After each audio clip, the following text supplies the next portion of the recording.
अस्सलाम वालेकुम। अच्छा, कुछ मैं भी आपकी क्यूरीज़ ले रही हूँ क्योंकि मैंने ये पोस्ट की थी आई मैम के ग्रुप में कि आई कैन टेल यू कि जो भी आपकी क्यूरीज़ हैं। 18 year old patient down syndrome के साथ अगर वो पीरियड्स हैंडल नहीं कर सकती तो आपने मायरीना देनी है, हिस्टेक्टमी नहीं करनी, इट्स टू इन्वेसिव। ठीक है, देयर वाज 2 और 3 cases in high court still running जिसमें डाउन सिंड्रोम की बच्ची थी जिसका हिस्टेक्टमी कर दी गई, बाद में शी गॉट मैरिड और फिर विरासत के इशू सेक्टर है, आप नहीं कर सकते हिस्टेक्टमी। ठीक है, फर्स्ट प्रेजेंटेशन पर तो बिल्कुल भी नहीं कर सकते जब तक मारीना फेल नहीं होती। और in certain situations if she is not even married, ठीक है, तो आप हाइमन एक is not that strong indication कि आप जो है हाइमन के लिए मारीना नहीं रख रहे लेकिन यूट्रस निकाल रहे हो। ठीक है, दोनों आउटवे नहीं होती। तो प्रैक्टिकली हिस्टेक्टमी होती है but don't do in exam. वैसे ही RCOG से ये मायना रखेंगे। अच्छा, अब इसके बाद है जेस्टेशनल एज है पेशेंट की 36, पल्मोनरी हाइपरटेंशन है, इस पर आपने क्या करना है। मोड ऑफ डिलीवरी का पूछ रहे हैं। अब देखिए, पल्मोनरी हाइपरटेंशन एक सीवियर कार्डियक कंडीशन है, इसमें आपने इलेक्टिव सेक्शन करना है 2019 इंटरपार्टम केयर। एमनियोसेंटेसिस हम बेसिकली किस लिए करते हैं, बेसिकली मोस्ट कॉमन रीजन होती है ना वो क्रोमोसोमल प्रॉब्लम्स के साथ ली होती हैं। थैलेसीमिया इतनी कॉमन प्रॉब्लम नहीं है, तो ABCD सारी इनसफिशेंट है। ई ऑप्शन क्रोमोसोमल आती है एग्जाम में जो आपने चूज़ करनी पड़ती है। मान लीजिए कि क्रोमोसोमल नहीं है तो फिर थैलेसीमिया अमंग देम। अच्छा, पैथोलॉजिकल CTG, सो आंसर क्या होना चाहिए। अच्छा, ये जो फुल डायलेटेड पेशेंट आई है +1 पे और 2 आवर्स से फुल डायलेटेड है +1 पे, CTG पैथोलॉजिकल है। Please don't go for fetal blood sampling. जब ये बच्चा पैदा हो सकता है इंस्ट्रूमेंटल डिलीवरी से तो आप इसको डिलीवर करें, फोर्सेप लगाएं। ठीक है, और ये फीटल ब्लड सैम्पलिंग की जब आप इंडिकेशन पढ़ते भी हो नाइस में तो उसमें यही होता है कि पैथोलॉजिकल CTG या सवेयर कार्डिक कोई सवेयर फीटल डिस्ट्रेस है जिसमें इमिनेंट डिलीवरी पॉसिबल है, डू इमिनेंट डिलीवरी। ठीक है, तो ये नहीं करना। अच्छा, baby delivered with meconium stain liquor management क्या है। अब ये क्वेश्चन भी कंप्लीट नहीं है क्योंकि मिकोनियम में अगर बच्चा सही है, लाइट सा मिकोनियम था, क्राई अच्छी है, तो आपने सिर्फ उसको सपोर्टिव केयर देनी है। हाँ, अगर क्राई अच्छी नहीं है, ठीक है, क्लिनिकली आपको आपने जज कर लिया कि बच्चा ठीक नहीं है तो फ़ौरन आपने उसकी सेक्शन करनी है। सेक्शन कैसे करनी है डिपेंड्स के मिकोनियम थिक है या थिन है। थिन है तो आप अपर एयरवे से करेंगे और थिक है तो फिर आपने लोअर एयरवे मतलब डायरेक्ट लेरेंजोस्कोपी एंड एंडोट्रेकल सेक्शन करनी होती है। ठीक है, तो ये क्वेश्चन डेफिशिएंट है। फिर अगर पेशेंट आ जाए सी कार्डियोपल्मोनरी अरेस्ट के साथ आफ्टर डिलीवरी तो आपने पल्मोनरी एम्बोलिज्म चूज़ करना है आफ्टर डिलीवरी। लेबर में सिर्फ आप एमनियोटिक फ्लूइड एम्बोलिज्म चूज़ करेंगे बस, क्योंकि पल्मोनरी एम्बोलिज्म का जो इंसिडेंस है वो एमनियोटिक फ्लूइड एम्बोलिज्म से कहीं ज़्यादा है और after 48 hour within delivery तो मैक्सिमम होता है। अच्छा, प्रोटीन C डेफिशिएंसी 10 वीक्स पे आ जाए तो कुछ नहीं करना, लो रिस्क थ्रोम्बोफिलिया है। ठीक है, अगर पेशेंट एडमिट है, एज 35 है, कोई पैरा 3 है और रिस्क फैक्टर्स लिखे हों तो फिर आप स्टार्ट हाइब्रिडाइजेशन इमीडिएटली। अच्छा, इसके बाद है mechanism of bacterial vaginosis. Mechanism पूछा है ना, ये साइटोकाइन रिलीज करके करता है, वो थिन कर देता है, मेम्ब्रेन्स को रप्चर हो जाती हैं। हाउएवर रूट जो होता है इसका असेंडिंग इन्फेक्शन है ये। अच्छा,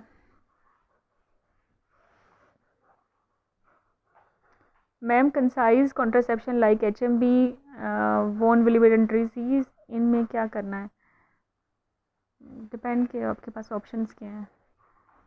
infection disease in pregnancy briefly. अच्छा, ये क्वेश्चन है या ये एक दिन पहले एग्जाम से फरमाइश है। इन्फेक्शन के लिए तो हमने पूरा महीना रेगुलर सेशन में पढ़ा है, ये आम चीज़ तो नहीं है इन्फेक्शन। कुछ यूट्यूब पे फ्री लेक्चर्स अवेलेबल हैं, they will help you. 17 year old girl है with PV bleeding, what investigation you will ask. मतलब क्या इन्वेस्टिगेशन, ये क्वेश्चन एक्चुअली आता है कि हैवी ब्लीडिंग है तो डायग्नोसिस के लिए क्या करना है, उसमें हम कोएगुलेशन प्रोफाइल कराते हैं क्योंकि von Willebrand disease most common cause है ना पुबर्टी मेनोरेजिया की, तो वो आपको कोएगुलेशन प्रोफाइल पे मिलेगी। CBC पे प्लेटलेट नॉर्मल भी हो तो you can not rule out it. And for your information, platelet is also part of coagulation profile. ठीक है, लेकिन अगर वो का इनिशियल स्टेप क्या होगा, ऑब्वियसली अगर पेशेंट की सब्जेक्टिव फीलिंग्स है कि ब्लीडिंग ज़्यादा है तो आप CBC करोगे कन्फर्मेशन ऑफ एनीमिया के लिए। तो डायग्नोस्टिक पूछें तो कोरिलेशन प्रोफाइल, अगर इनिशियल स्टेप पूछें तो फिर CBC आ जाएगा। Common organism causing obs and gyne infection, ये इकोलाई है, क्योंकि ओब्स में, एंडोमेट्राइटिस में second most common E coli, sepsis में सेकंड मोस्ट कॉमन इकोलाई, ठीक है, UTI में गाइनी के हवाले से मोस्ट कॉमन इकोलाई। क्लेमाइडिया नहीं है। ओके, अच्छा आगे कहाँ चल रहा है।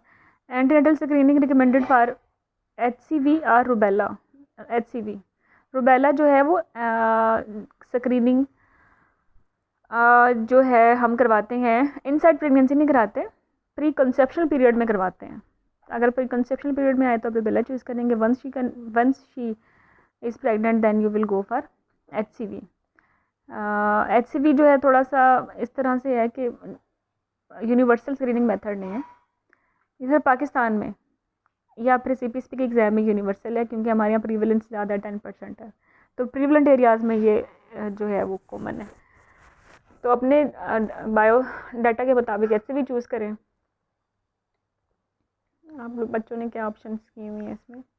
नो रूबेला स्क्रीनिंग स्पोर बाय UK। हम तो पाकिस्तान में पेपर दे रहे हैं, ये कुछ चीज़ें पाकिस्तान के हवाले से भी अटैम्प्ट करनी है, जैसे PPH UK के हवाले से तो नहीं करनी, वहाँ तो थ्रोम्बोम्बोलिज्म में most common cause of mortality. 36 weeks पे हर्पीज़ है, पेरिनियम पे, थाई पे, तो सबसे पहले आपने इसको एसाइक्लोविर देनी है। 36 वीक्स पे सेक्शन तो नहीं करना ना, सेक्शन 39 पे करना है इलेक्टिव, ठीक है। फिर ये क्वेश्चन है कि प्रेग्नेंट लेडी रूबेला वैक्सीनेशन हो गई है, हाउ टू मैनेज। अच्छा, रूबेला वैक्सीनेशन ट्रेडोजेनिक नहीं है, अगर हाँ लाइव पे देते नहीं है, अगर कर भी लिया ना तो फिर आपने उसकी टर्मिनेशन भी नहीं करनी, रिश्योर भी नहीं कराना, ठीक है, और ना ही उसके मॉनिटर करना है एंटीबॉडी लेवल्स को, और उससे कोई रिस्क ऑफ मिसकैरेज इंक्रीज़ नहीं होता, ठीक है। ये चारों के चारों ऑप्शन सही नहीं है। हाँ, इस पेशेंट को जो है चूँकि लाइव वैक्सीन है तो आपने इसका एनॉमली स्कैन कराना है बाद में, मतलब 20 वीक्स पे जाके, ठीक है। तो इन गिवन ऑप्शंस में बेहतर ऑप्शन फिर यही है कि चलो वैक्सीनेशन चली भी गई है, जितना भी डाटा अवेलेबल है उसमें हार्म कोई नहीं हुआ, तो यू कैन रीअश्योर। तो A, C, D इनसे बेहतर है B। ऑब्वियसली लाइव वैक्सीन है, रीअश्योर भी सही नहीं है, तो फिर नेक्स्ट बेस्ट होता है जो ऑप्शन E होती, जो लाइकली एनॉमली स्कैन होता है, ठीक है। मेरी ओपिनियन है ये। आगे पेशेंट हीमोग्लोबिन 9 है, LFTs भी ख़राब है, रेज ब्लड प्रेशर की हिस्ट्री है, और अब आ गई है सवेर हेडेक के साथ, ब्लडिंग अवियन के साथ, प्लेटेट भी कम है। इसमें स्टेरॉइड देंगे ना, और ये वैसे है क्या, इसमें डिरेंज LFTs हैं, ठीक है, और प्लेटेट भी कम है, और तो ये सिनेरियो जो है वो हेल्प का है। एलिवेटेड लिवर एंजाइम और लो प्लेटलेट दोनों ही पूरे हो रहे हैं ना, तो PIH भी नहीं है, ठीक है, प्रीक्लेम्शिया विद हेल्प है ये। Patient in labour after start of synto, late decels आ गई हैं तो स्टॉप सिंटो, उसके बाद फिर इसको आपने सबकुटेनियस टेबुटेलिन देनी है, ठीक है। जो भी ऑप्शन हो, सिंटो की नहीं है तो फिर सबकुटेनियस टेबुटेलिन दे दें। Patient went through endometrial ablation, common side effect of ablation क्या होता है, एमेनोरिया और Asherman syndrome. Basically Asherman syndrome होता है तो एमेनोरिया होगा ना, ठीक है, और एमेनोरिया हर एक में नहीं होता, कुछ लोगों में जो है स्कैंटी साइकिल्स हो जाते हैं और टाइम पे आते हैं, तो ये प्रेजेंटेशन एशरमैन सिंड्रोम की तरफ ज़्यादा जा रही है। फिर ये क्वेश्चन है एक 84 में, gush of fluid vaginal discharge 6 घंटे से है और हेपेटिक लीजन्स हैं वल्वा पे, बट इज़, हाँ इसमें आपने सेक्शन करना है, क्योंकि वी डोंट नो कि सेकेंडरी हर्पीज़ है, we will take it as primary herpes. Primary herpes में 38 पे अगर लीकिंग हो गई है तो आपने इसमें सेक्शन करना है, ठीक है। एसाइक्लोविर प्राइमरी ट्रीटमेंट नहीं है, प्राइमरी ट्रीटमेंट सेक्शन है, although side by side आप एसाइक्लोविर देंगे, but we have to choose primary treatment. Suppurative salpingitis gonorrhoea में होगा। टर्नर का रिस्क जो है वो ऑस्टियोपोरोसिस ज़्यादा होता है, फिर डेफनेस और फिर हाइपोथायराइडिज्म। एक्रीटा जो है प्लेसेंटा क्रीटा जो है उसका इंसिडेंस प्रीविया के साथ ज़्यादा है। ये ऑप्शन आंखें बंद करके प्लीज़ चूज़ कर लें। मैं इस अभी एग्ज़ाम से एक दिन पहले इंसिडेंसेस आपको नहीं पढ़ा रही, बट अगर टेबल भी देखें तो प्रीविया के साथ ही है। फुल डायरेक्टेड पेशेंट है, +1 पे है, राइट ऑक्सीपिट पोस्टीरियर, OP बच्चा है, तो आप इसमें रोटेशनल फोर्सेप लगाएंगे या मिड कैविटी फोर्सेप लगाएंगे। एज OP भी आप डिलीवर कर सकते हैं, ठीक है। तो लेकिन चूँकि जो है रोटेशनल फोर्सेप की ऑप्शन है तो यू विल चूज़ रोटेशनल। अच्छा, आगे डिस्मेनोरिया है और पेन है और बायलैटरल ओवेरियन कॉम्प्लेक्सेस हैं, तो ये तो एंडोमेट्रोसिस है। आपने लेप्रोस्कोपिक असेसमेंट करनी है। उन्होंने लिखा है मेरे पेशेंट को फीवर है, एब्सिस बनी हुई है, या कोई दाई ने हैंडलिंग की है, मतलब कोई चीज़ भी नहीं है, पीआईडी के लिए क्यों एंटीबायोटिक दे रहे हो? ये इसमें सारी ऑप्शन ही नहीं लिखी हुई इस क्वेश्चन में। Most common cause of acute cervicitis, it depends on option, how we can say. अच्छा, फाउल स्मेलिंग डिस्चार्ज हमेशा उसमें होता है बैक्टीराइड्स एनारोब्स में, और multiple creams and pessaries use not relieved most likely काज।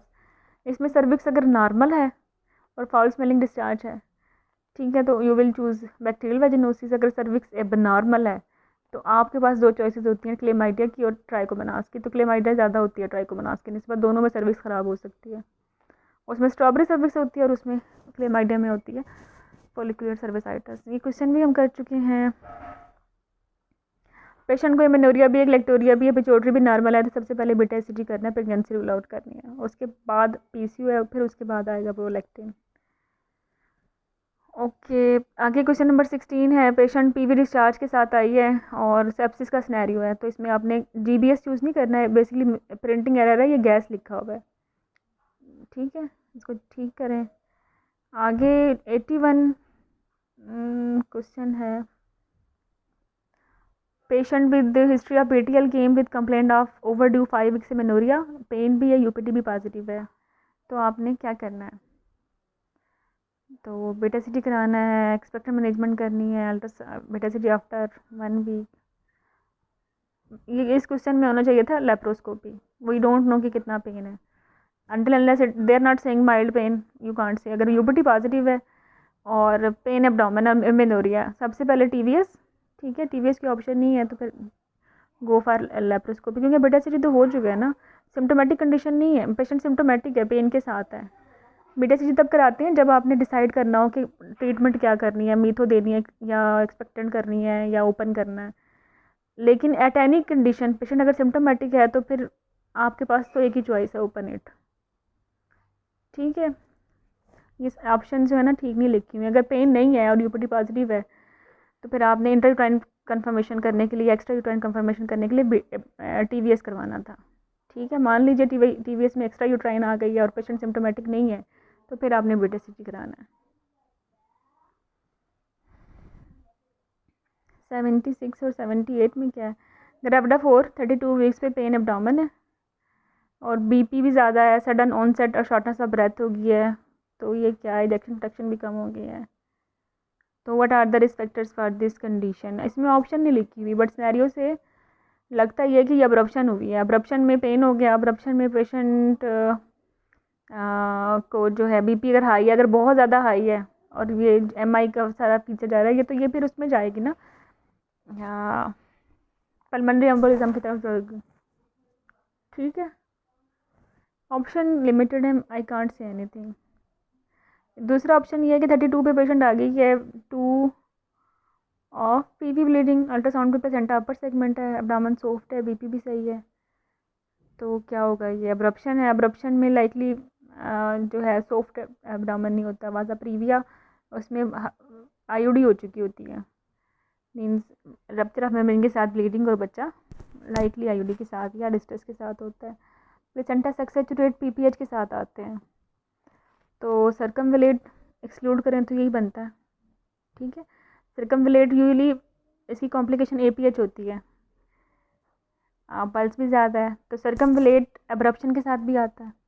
तो यूट्रस का सॉफ्ट होना डिनाई कर रहा है कि ये सर्कमवेलेट है या एपीएच है, लेकिन ये क्वेश्चन जो है ना वो कुछ गड़बड़ है इसमें, ठीक है। बाकी कितने क्वेश्चंस रह गए हैं, इनको भी ले लेते हैं। अच्छा, मल्टी ग्रेविडा में अगर पेशेंट को हो गया है शोल्डर डिस्टोशिया तो कॉल फॉर हेल्प, ठीक है। फिर है क्वेश्चन आपका डिलेड पीपीएच 1 to 2 वीक्स में होती है, यही पूछा होगा आपने। अच्छा, कौन सा क्वेश्चन पूछा है? Question 3, patient delivered 3 months back want contraception should start with in 21 days. अगर ब्रेस्ट फीडिंग नहीं करवा रही तो आप 3 मंथ्स के बाद OCPs दे सकते हैं, ठीक है, बल्कि इवन आफ्टर 21 डेज भी दे सकते हैं। तो वो अगेन सिनेरियो जो है ना वो थोड़ा सा डेफिशिएंट है। और डेफिशिएंट सिनेरियो पे अपने आप को एग्जॉस्ट मत करें, बस अपने नॉलेज को आप जो है क्लियर रखें और अपने स्टेप वाइज अप्रोच को जो है अपने देखना है कि A नहीं है तो B चूज़ करें, B नहीं है तो C चूज़ करें। और फिर ये क्वेश्चन रह गया था, क्वेश्चन 16। अच्छा, patient with heavy PV discharge fever, ये हम कर चुके हैं, ये सेप्सिस के साथ था, ठीक है। और सेप्सिस में बेसिकली अगर पेशेंट डिलीवर हो गई है then you will choose gas. GBS कभी भी मैटरनल सेप्सिस नहीं कराता, कभी भी नहीं कराता। और ये सेप्सिस इसलिए है कि पेशेंट को एक तो लीकिंग हुई है, उसके साथ पेशेंट के WBC ज़्यादा हुए हैं, ALT भी ख़राब हुआ है, मतलब मल्टी ऑर्गन इन्वॉल्वमेंट हुई हुई है। तो मल्टी ऑर्गन इन्वॉल्वमेंट कोरियोमनाइटिस में जो मोस्ट कॉमन काजेज होती है ना वो मिक्स्ड फ्लोरा होते हैं या फिर वो बैक्टीरियल वेजिनोसिस होता है जिसमें यूरिप्लाज्मा यूलेटिकम और माइकोप्लाज्मा ज़्यादा हो रहे होते हैं, तो वो भी ऑप्शन नहीं है। तो आप लोगों को क्वेश्चन याद है, आप लोगों को ऑप्शन याद नहीं है, तो आप एज़ पर क्वेश्चन अपने उस टॉपिक को स्ट्रॉन्ग करें और ऑप्शन इंशाल्लाह एज़ पर टॉपिक ही आएंगे।